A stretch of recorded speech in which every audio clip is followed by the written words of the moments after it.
Cek pertama kali gue seneng karo aku ngono kae. Tiap kali ora kalau ketemu nang kuburan kok. Lah. Iya.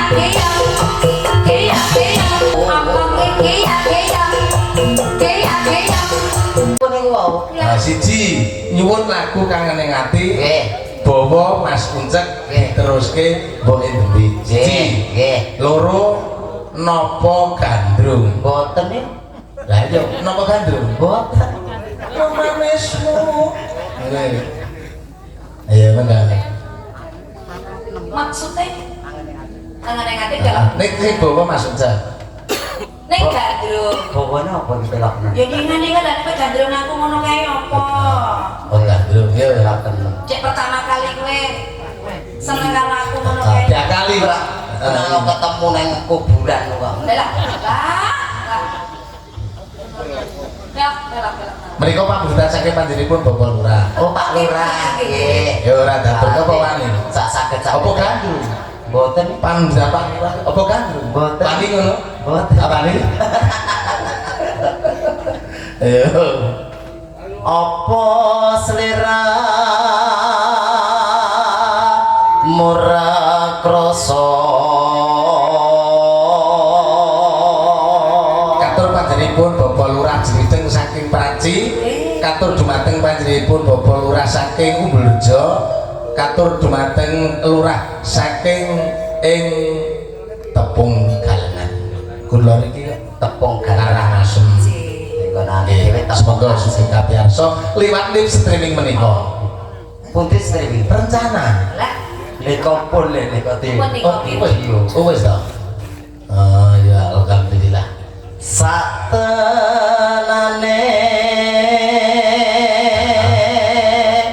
aku setya ngenteni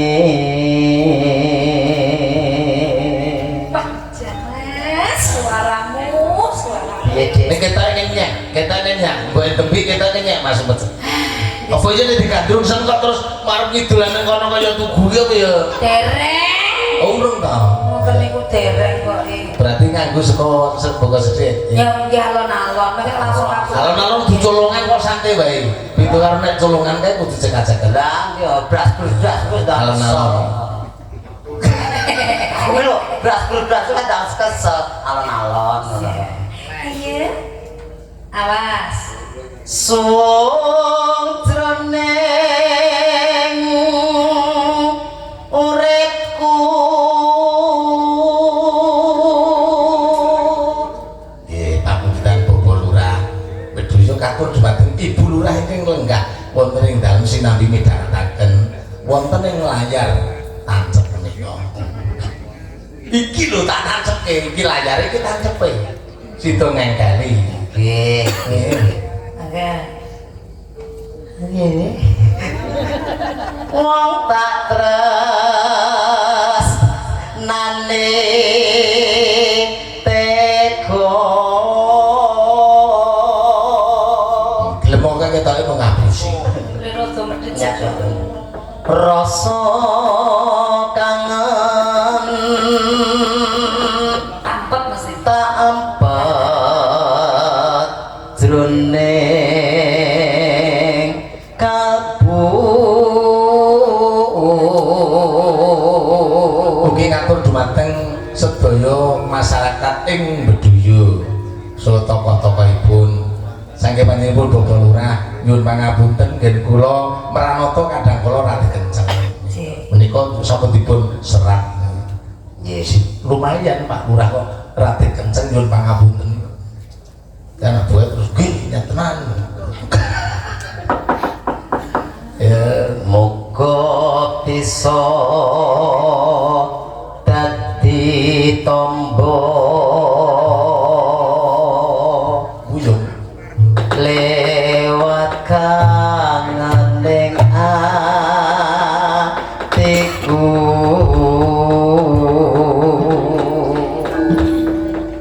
Buka langsung kayak kemauan Kang Mas. Pak Jan sing entang ditambahkan. Katur Pak Lurah wilujeng kedataken Si Pak Lati Alhamdulillah. Masih ngono. PGN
Nunggu tengah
kompak timur harus ngendang. Andani koyo plek saya gawe anan di aku. Bingin ngono bare. Boyo.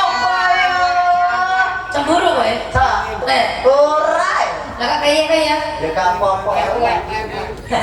Oh tanda. Ayo. Pul. Ayo ditutup. Ojo sumalang.